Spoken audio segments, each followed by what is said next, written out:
السلام عليكم ورحمة الله وبركاته. الحمد لله والصلاة والسلام وبعد. Amatendo ga Allah subhanahu wa ta'ala atusobosezza okubeera nga tusinkana omulundi omulala nga tugenda ku kitundu kyaffe ekigenda okubeera eky'ekkumi. Tugenda kubeera nga tulaba omulyango gwaffe oguyitibwa nti babun la yudhbahu lillahi bimakani yudhbahu fihi lighayrillah. Ti omulyango guno gutegeeza yaki? Bagamba nti tokkirizibwa oba toyina kusalibwa mu kifo nga ekifo ekyo baali basaliddemu ki nga basala nga tebasalira Qur'ani Allahu subhanahu wa ta'ala. Ebifo ebyo okugeza ewaffe tuyina amasabo basaddakirayo, waliyo n'ebifo ebimu bagenda ne basaddakirayo biyinza okuba bimanyikiddwa oba nga bimanyikiddwa. Ebyo ebifo tekikkirizibwa n'oba nga ogenda kukola ki? Kusala ku lwa Allah. Omulyango gwaffe ogw'emwenda gwe twasooka okusoma tujjukira nga tugamba tetukkirizibwa kubeera nga tukola ki? Tusala ku lw'ekitali Allah subhanahu wa ta'ala.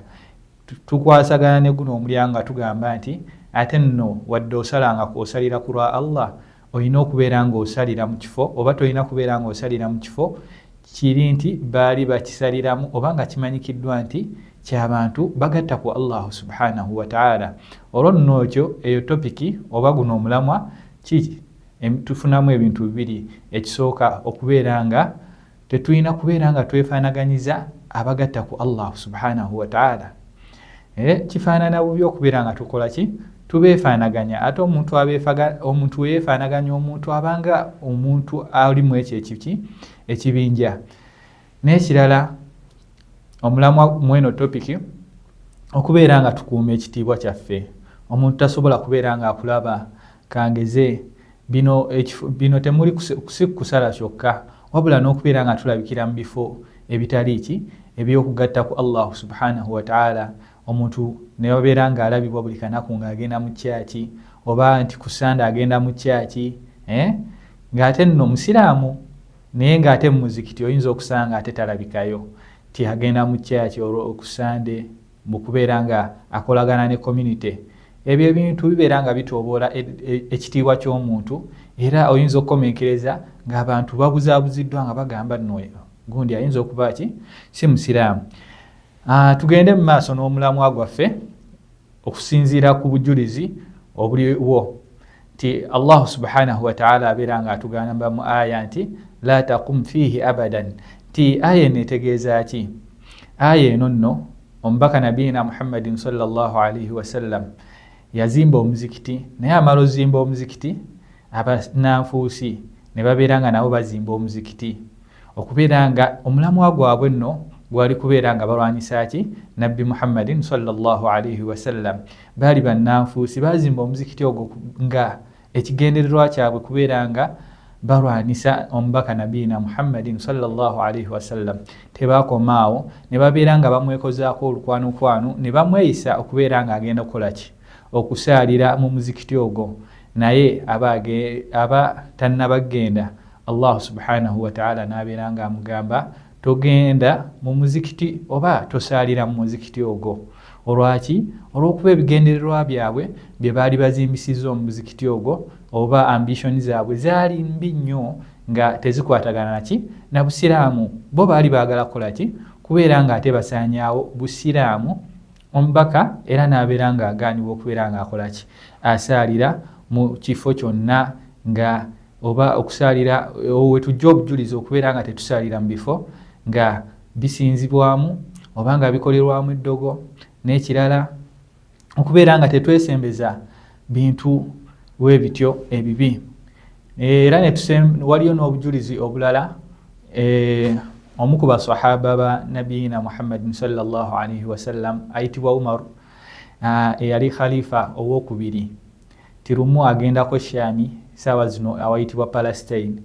Amala okugendayo naye ekyo ekifo jjukira kyali kiwambiddwa nga naye nga kifugibwa ki busiraamu. Naye yabeera nga agaana okusaalira mu Baitul Maqdis olw'okuba ebiseera ebyo baali bakola ki? Basinzizaamu amasanamu bakolamu biki? N'abeera nga agaana okukola ki? Okubeera nga agusaaliramu. Ne tugenda mu maaso n'obujulizi obwokubiri nga eno nno hadithi ya Thabit bun Dhahik abeera nga atugamba nti omubaka yabeera nga atugamba ti omusajja yali yeetema ki naziri okubeera nga ajja kusala eŋŋamiya mu kifo ekiyitibwa Nuwaana, naye n'agenda n'abuuza ku mubaka nabiina Muhammadin sallallahu alaihi wasallam olw'okuba yali yeetema dda naziri mu biseera bya dda, n'amugamba nzikirizibwa okubeera nga nkola ki nga ngenda nsala. Omubaka n'amubuuza bino ebibuuzo wammanga, n'amugamba akakafo okweyagala okusaliramuuko waliwo okwessanamu? Nga mu dark periods mu jahiliya abantu baali bagasinza. Omubaka sahaba n'abeera nga agamba nedda, tewaliwooko masanamu ge basinzizaako mu kafo ako. Omubaka n'abeera nga era ayongera omubuuza n'amugamba akakafo babeerangako nga bakakoleramu okujaganya, kangeze wano tulina ewaffe tulina bye tujaganya Krismasi biki, ti akakafo bagendangamu ne bakuŋŋaaniramu nga balina okujaganya kwe baliwo, they are celebrating about something.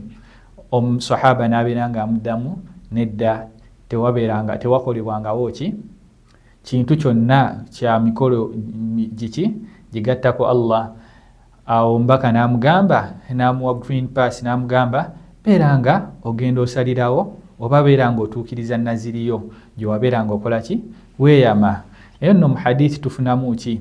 Tufunamu nti tetulina kubeera nga twesembereza, oba tuba tukola ibaada yonna tetulina kubeera nga tukola ibaada mu bifo ebyabeera nga bikola ki bigattibwako omubaka bigattibwako Allah subhanahu wa ta'ala. Nonno mwattu ebeera nga tekola ki tekkirizibwa, era tokkirizibwa kubeera nga otuukiriza naziri eyo, obanga naziri gye weetemye nti nja kukola kino nga okyetemye naye ng'obeera nga ogenda kunyiiza Allah subhanahu wa ta'ala, tokkirizibwa kubeera nga okola ki naziri eyo. N'ekirala, obanga naziri gye weetemye tosobola gituukiriza, tolina nayo kukola kubeera ki ng'ogikola. Kiringa kweyama kintu nga naawe omanyi tokiyinaako obusobozi, ekyo nakyo tokkirizibwa kubeera ng'okikola. N'olwekyo musomo gwaffe guno tuyizeemu nti wadde ekintu okikola ku lwa Allah, beera ng'okikolera mu kifo ki ekituufu, okubeera nga tuzzaayo omulyango gwaki gw'okubeera nga tuyinza okubula. Waliyo ebintu ebimu nga tubikola ate ne bibeera nga bigenda tukola ki kututuusa ku mazambi amanene, olw'okuba omuntu omu ayinza okulaba ng'oli mu kifo ekyo ye n'alowooza birala. Ayinza okugamba gundi nno naye yagenze n'asamira. Kiringa kgenda woolaba nti essabo weeriri ate naawe n'osaliraawo. Abantu bayinza okukomekereza nga bagamba wakoze ki naawe wasamidde, naye lwaki kubeera nga weesembereza mu bifo ebitali bya buvunaanyizibwa, ebifo nga nabo byabeera nga babikoleramu ebintu ebibi. N'olwekyo mbeera nga mbajjukiza baganda bange okubeera nga twekkaanya biki bye tukola na bifo ki bye tukoleramu. Assalamu alaikum wa rahmatullahi wa barakatuhu.